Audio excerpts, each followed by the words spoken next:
shirka golaha baarlamaanka dawlad goboleedka koonfur galbeed ee Soomaaliya iyo geeka kuwaladan guda magaalada Baydhabo ee xarunta gobolka Bay waliba shir gadoomiyaha golaha baarlamaanka koonfur galbeed ee Soomaaliya Abdiqaadir Shariif Shaaquna Maye saasoo kale waliba gobro ku haayeen ee gadoomiye ku-xigeenka koowaad iyo kan lamaad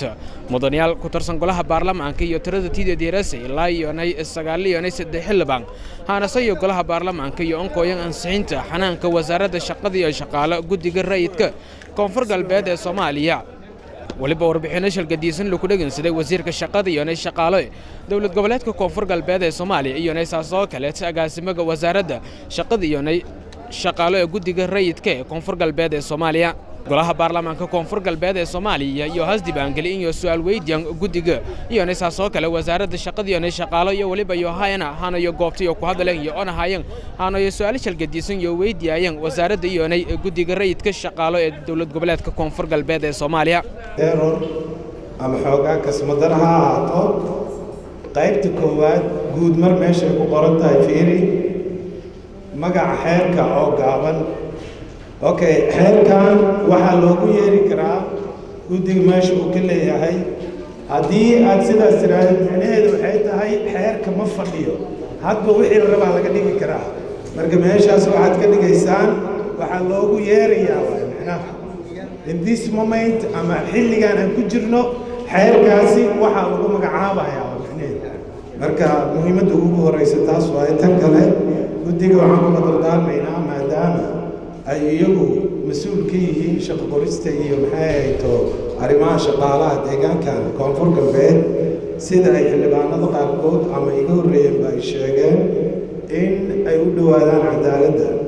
inta ma jiray hay'ad international ee governmental ee state level saddex isku dhex jiraan ruuga tiimay ku dareemayna markii la roogo policy ahaan board leader in la hormariyo fadaan ma kala jirta procedure ahaan procedure ka habraaca in soo biifay ama xeer nidaamihii oo regulation gal raafale runtii eedan leeyahay tusaale ma aragaysa deegaan onaade xilbaan ahaan markii uu hadalaan lama shay haysan haddii saddexdii shay oo shaqada asalka ay lahayd mid ma jirtay oo representative oo people iyo dad iyo deegaanka runtii eedan dhibin tii dhaxana kaliidan oo dadka representative ahay oo heer level federal high wasiila fadaay ma Abdiqaadir Shariif Shaaquna Maye gadoomiyaha golaha baarlamaanka koonfur galbeed ee Soomaaliya iyo intaasay tukureed bilaaween intiyo oo qaado ku yoon sameeyeen golaha shacabka intaasay tukureed golaha baarlamaanka koonfur galbeed ee Soomaaliya iyo waliba yooyin ahaan iyo codgaantaage iyo ka sameeyeen hansiinta wasaaradda shaqada iyo shaqaale hoolasha hortaale isaasoo kale guddiga rayidka shaqaale ee koonfur galbeed ee Soomaaliya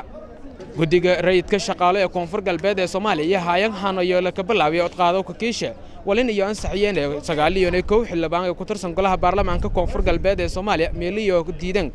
hal xildhibaan qaab dhismeedka guddiga shaqaalaha rayidka iyo hindisa sharciyeedka guddigu ku shaqeyn lahaaba markii ay soo gabagabowday doodii mudanayaasha isla markaasna loo codeeyay tirada saaka xildhibaanada codeysay waa 93 xildhibaan 92 xildhibaan waxay ogolaadeen in la ansixiyo halka hal xildhibaan uu diiday wax ka aamusayna ma jiro marka saas darteed wixii ka bilowda maanta oo taariikhdu ay tahay bishii 6 bishii 2 2018 waxaa golaha wakiilada fadhigoodii maanta ay ku ansixiyeen guddiga shaqaalaha rayidka ee dawlad goboleedka koonfur galbeed ee Soomaaliya iyo sharciyadii iyo hindi sharciyeedkii ay soo gudbeen ay ku shaqeyn lahayn guddigu sidaas ayna ansax u ku yahay golaha baarlamaanka koonfur galbeed ee Soomaaliya iyo saasoo kale waliba codgaantaag iyo sameeyna wasaaradda shaqada iyo shaqaale taasayto iyo ka ansixiyeen CTO xildhibaan meelashan ku aamusti lama kale iyo diidi intii ansixiyeen sharcigaasaytii wasaaradda shaqada iyo shaqaalaha la ansixiyo 2 xildhibaan 5 xildhibaan waa ay ka aamustay 86 xildhibaan waa ay ansixisay sidaas ayuu ansax ku yahay hindisa sharciyeedkaas wasaaradda shaqada iyo shaqaaluhu fadhigan halkaas uu noogu xiran yahay wassalaamu calaykum waraxmatullaahi wabarakaatuh wasiirka wasaaradda shaqada iyo shaqaale ee koonfur galbeed ee Soomaaliya iyo markii uu isla ansaxay hanaanshay qorsheedeeda wasaaradda ka shaqeey doonta sanadda 2018 isla hadalay saxaafadda alaha iyo kii gurbiga reeyidka shaqaalaha sida nadiifka in iska raaci run ahaantii aad iyo aad yani ka faraxsana eedana ma sidaan dadaali